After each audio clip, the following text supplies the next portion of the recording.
Hello, welcome to part 2 that will hopefully be a little more brief. So, something I forgot to mention in the first video was that in the same way that this whole model can be used to model any 2 points, whether it's a day or a week or a lifetime. This model can also be used to map, it can be used to map an individual life or the life of 2 people. So let's say you have the life of a relationship. You might have the woman and her friend or whatever. You can equally map out distance between people, as well as you could use it to map out a whole society. So like if this was a societal map, you might be, it might be Democrats and Republicans. Democrats and Republicans. You can measure the chaos and order in a whole lot of different ways. So to get more deeply into how this actually plays out in sort of our day-to-day lives, so we talked before about how this point of maximum polarity tends to be sort of a rock bottom of like, you're kind of coming up to this point, and you're starting to realize, oh wait, this is actually more intense than any of these other ones that I've faced in my life. And so the fear is kind of reaching a fever pitch. And then that breaking point comes and all hell kind of breaks loose. So like if let's say you have been, this is the point where everyone finds out, basically, about like if you've been lying, or this might be a breakup or losing a job. This is kind of just the boiling point where things start to head downhill, the climax. So let's see. We'll call that the climax. So it's at this point that you have the biggest safety net. So what I mean by that is, as we progress closer to death, we lean towards more specificity. So let's see.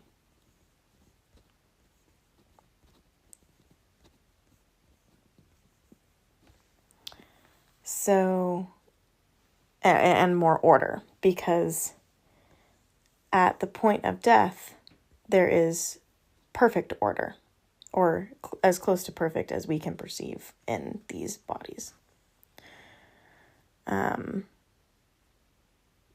so when you're down here at your birth, you really just need basics. You need food, water, and shelter from, and connection with your mother.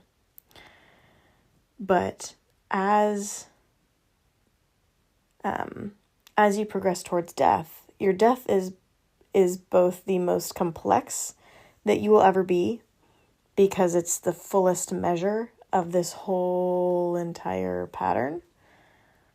And it's the simplest you will be, because you're returning to that point of being just unity again. So at birth, your pattern, let's say like young childhood,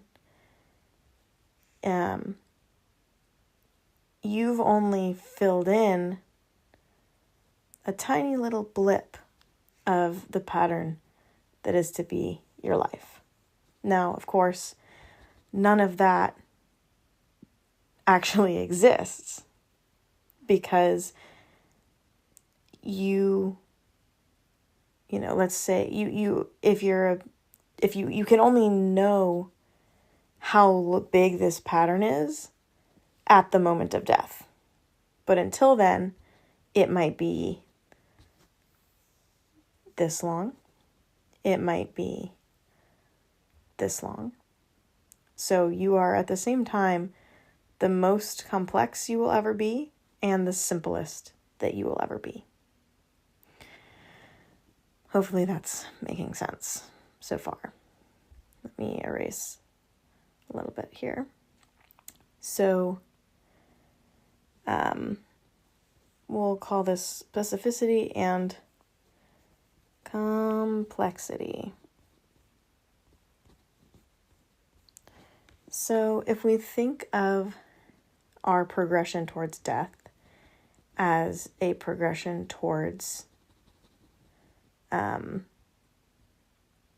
fullest selves, each of these sort of points each of the points of maximum polarity and the minimum polarity are become scarier in a lot of ways, because we're approaching death, and we can feel that each time we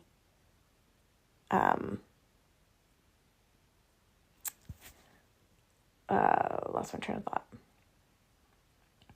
Each time we come up on one of these points, we're getting closer to death. And so we have more responsibility. So like down here, when you are a child and you reach a point of maximum polarity, you don't, that's why they say that like children are innocent, right? Because they haven't experienced enough entropy or unity to really have a clear understanding of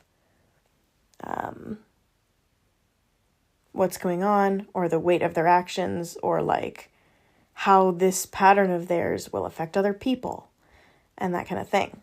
But as you progress towards death, you start to gain understanding. Like the more of these patterns and seasons that you have been through, the more you kind of understand, oh shit, this is actually, my life. This is these seasons of chaos and order that I'm letting myself go through, or not even letting myself, choosing to go through, being thrust into, whatever you want to say, are my whole life. So that's why the fear continues to increase. But in order to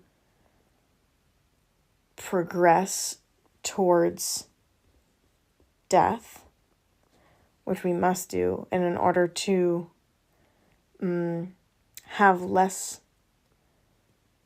energy expenditure, because so the ups and downs take a lot of energy and momentum to go all the way out to chaos and then come all the way back into entropy, or into order. So a lot of people, once they hit a big enough point of maximum polarity, have a realization that this type of pattern, where you don't go very far in any direction,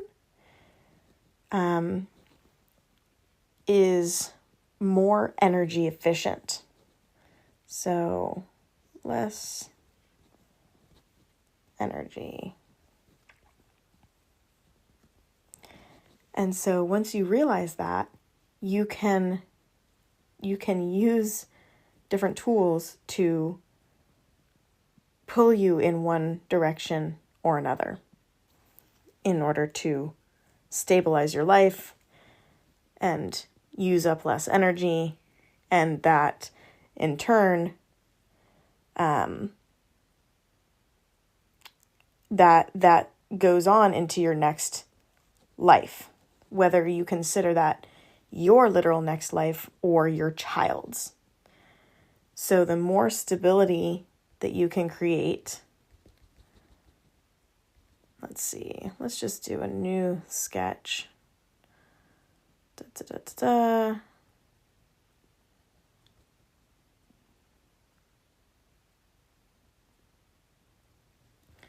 So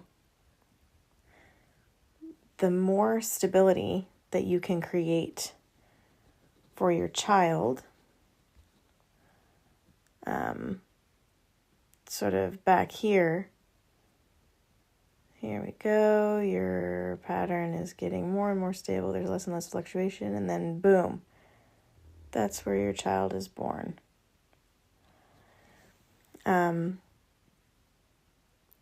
So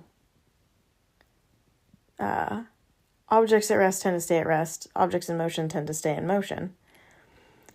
So according to the laws of conservation of momentum, I believe it's called, if you create that stability for your child, or for your future self, whether you want to think of it as reincarnation, or just as simple as you and your child, we'll create that line there. That is the benefit, is you will make it easier for them to not use up all their energy with this wild oscillation.